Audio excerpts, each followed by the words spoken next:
Abu Bakar Ash-Shiddiq. Abu Bakar bernama asli Abdullah. Lahir di Mekah 2 tahun 2 bulan setelah kelahiran Rasulullah Shallallahu Alaihi Wasallam. Ia dipanggil Abu Bakar karena ia sering menjadi pelopor kebaikan. Abu berarti bapak dan Bakar berarti segera atau dini atau awal. Sebab itu beliau selanjutnya disebut Abu Bakar. Sejak kecil, Abu Bakar senang sekali berbuat kebajikan dan hal-hal terpuji.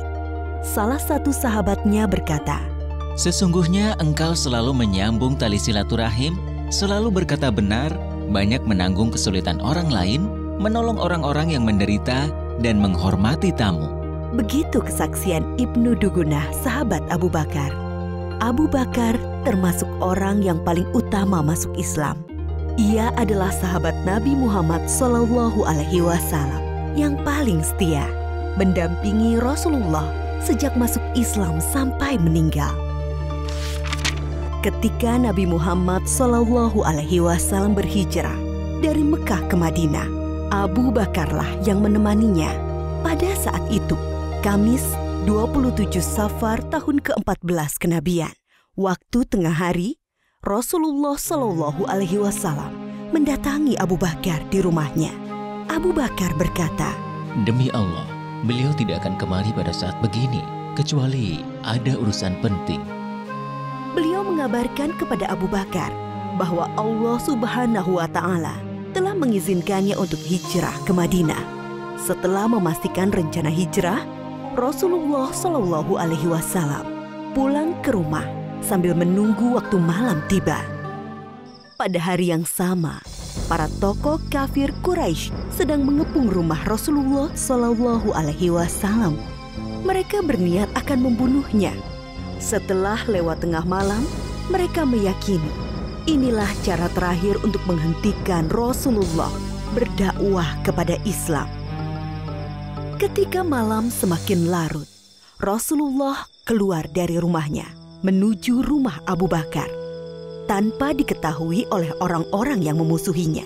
Lalu mereka berdua berusaha keluar dari Mekah sebelum fajar menyingsing. Mereka justru menuju ke arah Yaman, arah selatan Mekah, tidak langsung menuju ke Madinah. Setelah sampai di dekat bukit yang tinggi dan terjal, mereka berdua berencana bersembunyi. Abu Bakar membantu Rasulullah Shallallahu Alaihi Wasallam sambil menggendong naik ke atas bukit. Di depan mulut goa yang dikenal dengan Goa Thur, Abu Bakar berkata, "Ya Rasulullah, engkau jangan masuk sebelum aku masuk terlebih dahulu, agar jika ada sesuatu yang berbahaya, akulah yang kena, bukan engkau." Abu Bakar masuk dan membersihkan goa. Ia memeriksa dinding-dinding goa. Lalu Abu Bakar menyobek kain yang dipakainya untuk menyumbat lubang-lubang yang ada di dinding goa. Setelah itu ia berkata, "Silahkan masuk ya Rasulullah." Rasulullah masuk ke dalam goa, lalu menyandarkan kepalanya ke sebuah batu dan memejamkan mata. Abu Bakar menjaganya. Tiba-tiba kaki Abu Bakar disengat oleh binatang berbisa dari balik lubang yang disumbatnya.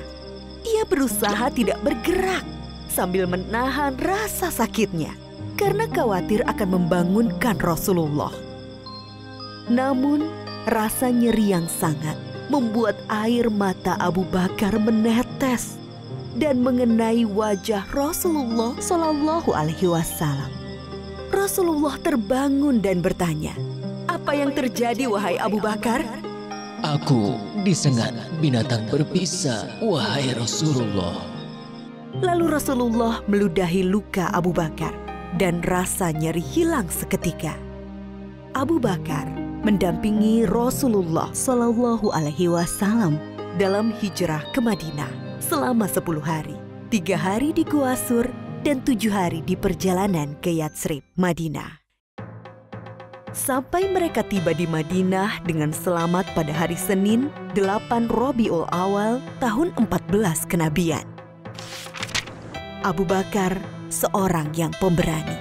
Ali bin Abi Thalib berkata, "Ketika perang Badar, kami mendirikan tenda untuk Rasulullah Shallallahu Alaihi Wasallam. Lalu kami bertanya, siapa yang bersedia mendampingi Rasulullah Shallallahu Alaihi Wasallam agar tidak ada musuh yang bisa mendekatinya? Demi Allah, tak satu pun dari kami yang maju selain Abu Bakar." Abu Bakar juga seorang yang sangat dermawan. Putri Abu Bakar, Aisyah menceritakan, ketika masuk Islam, Abu Bakar memiliki 40.000 dinar keping emas. Ia menginfakkan seluruh hartanya itu kepada Rasulullah Shallallahu Alaihi Wasallam. Abu Bakar, seorang yang cerdas dan berilmu luas. Abdullah bin Umar pernah ditanya, siapakah yang memberi fatwa di masa Rasulullah Shallallahu Alaihi Wasallam? Ia menjawab, Abu Bakar dan Umar, dan aku tidak mengetahui orang lain selain mereka berdua. Abu Bakar juga sosok yang paling baik dan utama. Abdullah bin Umar berkisah, Di masa Rasulullah, kami diperintahkan memilih orang-orang. Kami pun memilih Abu Bakar, lalu Umar, lalu Utsman. Dan terlihat Rasulullah Shallallahu Alaihi Wasallam tidak menentang hal itu. Abu Hurairah berkata, Rasulullah Shallallahu Alaihi Wasallam bertanya, siapa di antara kalian yang puasa hari ini? Abu Bakar menjawab, Aku. Rasulullah Shallallahu Alaihi Wasallam bertanya lagi, siapa yang ikut mengantar jenazah? Abu Bakar menjawab, Aku. Rasulullah Shallallahu Alaihi Wasallam bertanya lagi, siapa yang memberi makan orang miskin hari ini? Lagi-lagi Abu Bakar menjawab, Aku. Rasulullah Shallallahu Alaihi Wasallam bertanya lagi, siapa yang menjenguk orang sakit hari ini? Abu Bakar menjawab, Aku. Lalu Rasulullah bersabda, tidaklah semua perkara yang aku sebutkan tadi dilakukan oleh seseorang, melainkan orang itu akan masuk surga. Ketika Rasulullah Shallallahu Alaihi Wasallam jatuh sakit, kemudian sakitnya semakin parah, beliau bersabda, suruhlah Abu Bakar untuk menjadi imam sholat. Sebagian ulama sahabat memahami bahwa perintah ini adalah petunjuk Nabi Muhammad Shallallahu Alaihi Wasallam bahwa Abu Bakar adalah sahabat yang paling utama. Rasulullah juga pernah berpesan kepada Bilal sahabatnya, wahai Bilal, jika waktu sholat telah tiba dan aku belum datang, mintalah Abu Bakar menjadi imam. Oleh karena itu, setelah Rasulullah Shallallahu Alaihi Wasallam wafat, Abu Bakar dibaiat sebagai pengganti pemimpin umat Islam. Ia menjabat sebagai khalifah selama sekitar 3 tahun. Selama memimpin kaum muslimin, Abu Bakar telah banyak memberikan karya-karya penting bagi perkembangan Islam dan kemajuan kaum muslimin. Antara lain, memerangi orang-orang murtad yang keluar dari Islam, melanjutkan rencana pengiriman pasukan Usamah bin Zaid yang sebelumnya telah dipersiapkan oleh Rasulullah Shallallahu Alaihi Wasallam, memerangi para pembangkang zakat, memerangi nabi palsu Musailamah al-Kadzab, dan membukukan Al-Quran. Ide pembukuan Al-Quran datang dari sahabat Umar radhiyallahu anhu. Awalnya, Abu Bakar berkali-kali menolak pendapat itu. Namun setelah terjadi diskusi panjang, akhirnya Abu Bakar menerima hal tersebut. Lalu Abu Bakar memanggil sahabat Zaid bin Sabit, yaitu sahabat yang menjadi pencatat wahyu di masa Nabi Muhammad Shallallahu Alaihi Wasallam. Dia bercerita kepadanya, Sesungguhnya Umar telah mendatangiku dan ia berkata kepadaku, banyak sahabat penghafal Al-Quran yang gugur dalam perang Yamamah, yaitu perang melawan Musailamah al-Kadzab, sang nabi palsu dan pasukannya.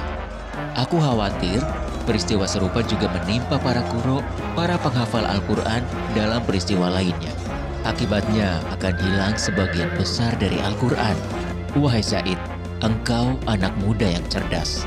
Kami mempercayaimu sepenuhnya bahwa engkau juga juru tulis wahyu Rasulullah. Jadi, carilah ayat-ayat Al-Quran itu, lalu kumpulkanlah. Zaid menolak sambil berkata kepada Abu Bakar dan Umar, Mengapa kalian akan melakukan sesuatu yang tidak pernah dilakukan oleh Rasulullah SAW? Demi Allah, ini perbuatan yang baik. Tukas Abu Bakar. Zaid mengulangi penolakannya. Tidak. Sambil bergumam.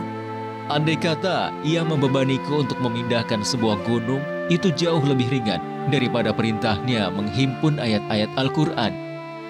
Namun setelah diskusi, akhirnya Zaid menerima dan berkata, akhirnya Allah Subhanahu wa Ta'ala membukakan pintu hatiku, seperti halnya Allah membukakan hati Umar dan Abu Bakar. Mulailah aku mengumpulkan ayat-ayat Al-Quran yang tertulis di dedaunan, pelepah kurma, tulang belulang, juga dari para penghafal Al-Quran. Setelah terkumpul menjadi satu mushaf, Khalifah Abu Bakar menyimpannya sampai wafatnya. Inilah jasa Abu Bakar yang sangat berharga dan masih bisa dirasakan oleh kaum muslimin hingga saat ini. Pada hari-hari terakhirnya, Abu Bakar sakit demam sekitar 15 hari.